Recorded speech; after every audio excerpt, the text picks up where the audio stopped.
Hi guys, welcome back to the channel. This is my wife's 22 Subaru Ascent. It has the only engine choice that comes in these is the 2.4 turbo. You see me do other videos like the spark plugs, both diffs. Eventually we will be doing the CVT fluid, but that is not today's video. Today's video is going to be just a simple oil change. This is sort of like other Subarus, like even the 14 Forester, but I'm going to show you guys anyway, just in case you have any questions or if you're worried if it's going to be different. So the nice part of these, let me get out of the way, oil filter is on top. Same thing with the Forester. So the only thing you'll have to do underneath is drain it. I need to find the crush ring for the drain plug. And I got a Mobile One filter and 020 oil. So let me go find those crush rings first before we actually get into this job, and then I'll show you what tools and everything else that you need. All right, so this is some of the stuff I got. 020 full synthetic. From what I read online, I've never done an oil change on this. This will be the first one since we've owned it since January.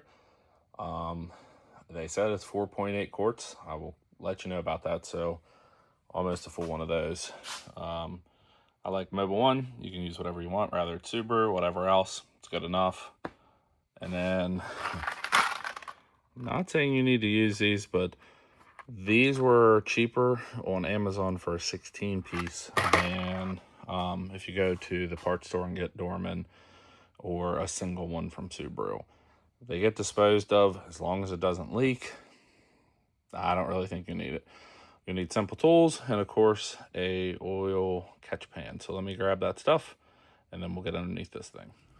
So both sides jacked up. I got a jack stand under the driver's side. There's a cutout and you'll see the black bolt there to your left. That is what is coming off. You can see underneath there's the crush washer. Don't go any further back. That's trans. If you're back that far behind the control arm, that is trans. It's CVT. Do not touch it. It's just here. So I think they're 17. It's been a while since I did an oil change on these. Let me check real quick and then we will get this changed. All right, so it was, let me make sure I don't get oil all over the basement floor. It was a 17. Let's see how messy this is going to be. I'm probably going to make it worse.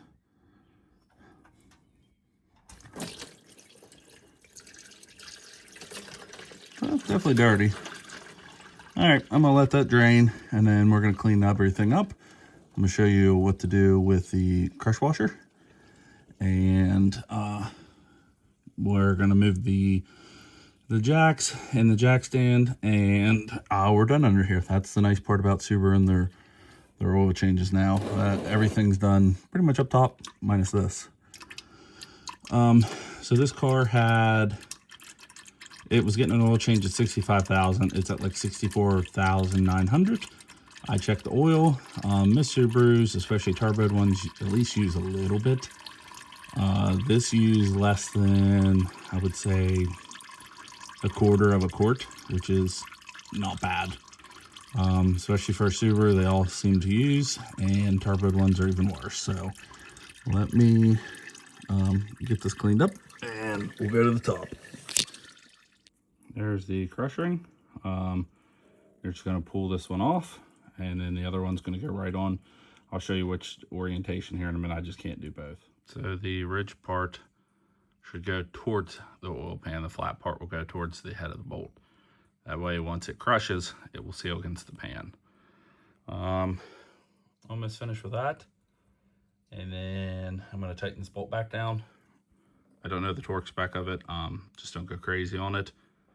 And then, yeah, we'll go to the top. I'll get you a torque spec here in a minute. I never torque it.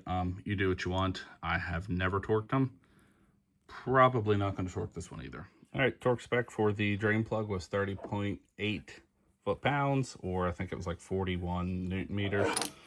Either way, like I said, don't go crazy on that. I don't know if I'm going to be able to do this with one hand. This basically grips around there. So let me see if I can get it loosened, and then we're going to clean that up. I'll show you what to do with the new oil filter. I lied, I forgot I had those cups, so I can probably do this with one hand. These are cheap Harbor Freight ones, but they work really good. So all right, this one's goes. Of course, it's going to make me a liar. Let me go ahead and get this off real quick, and then I'll show you what's going on once it's loose. Somebody made that incredibly way too tight. I had to actually use those. So you are going to get a little mess under there. Shouldn't be a whole bunch.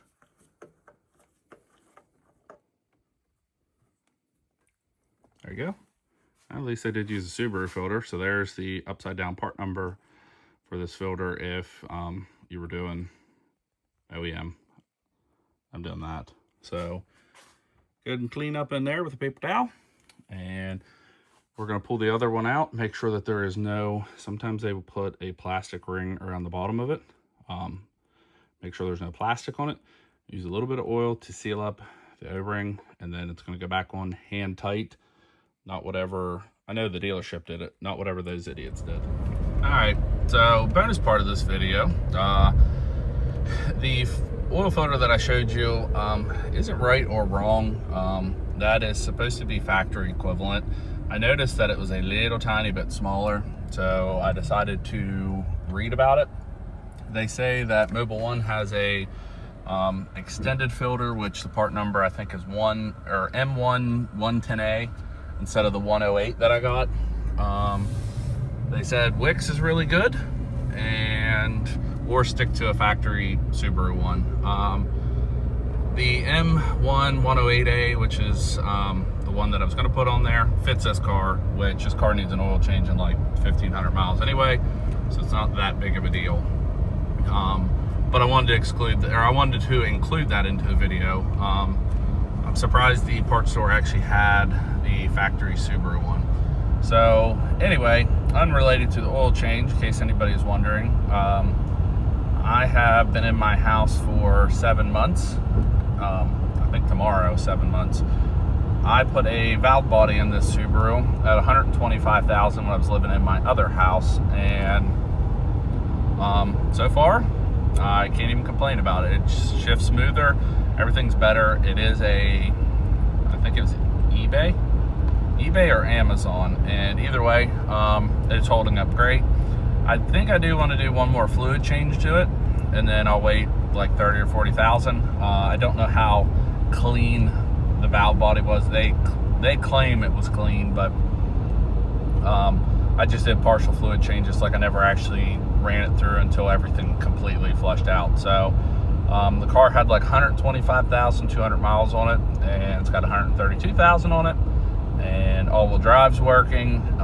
Everything else, I don't have the shutter that I had at 20 with the I think it was a torque converter lockup solenoid on its way out. All that stuff's gone. So I think I had $270, $300 in that whole project, including the valve body.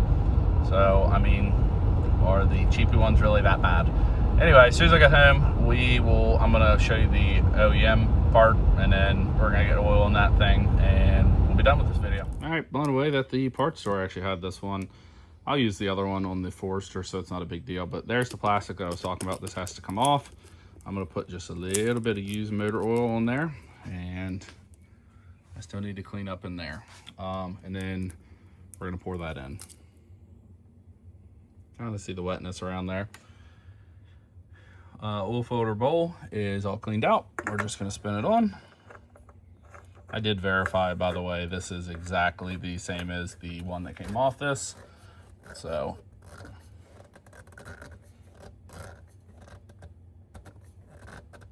that's it. Once it stops spinning, that's it. There's the oil filter cap. I gotta get the funnel. I'm gonna pour probably 4.5 quarts in this. This is what I do. It doesn't necessarily mean you have to. I like to prime it, which is basically start it immediately, turn it off, start it, turn it off, and then one last final time let it run. And then I check the oil level, which we'll see what 4.5 quarts looks like in this. So let me go ahead and put this in. You don't need to watch that part. And then, yeah, we're just about done. Okay, 4.5 quarts are in. Not saying you got to do this. This is what I've done for 110 years that I've been alive. This just primes it. I don't necessarily know. I guess it'd be no different than just a really, really cold start if you let it sit for a month, but this is what we're doing.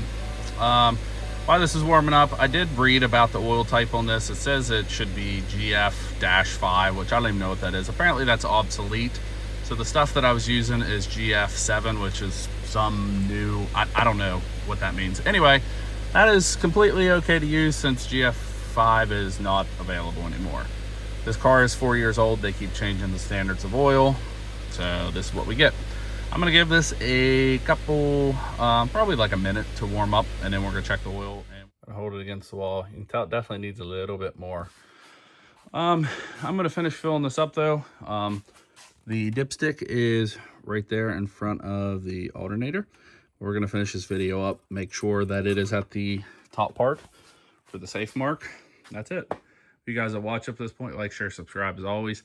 Thank you for watching. We're good for another 5,000 miles with this car.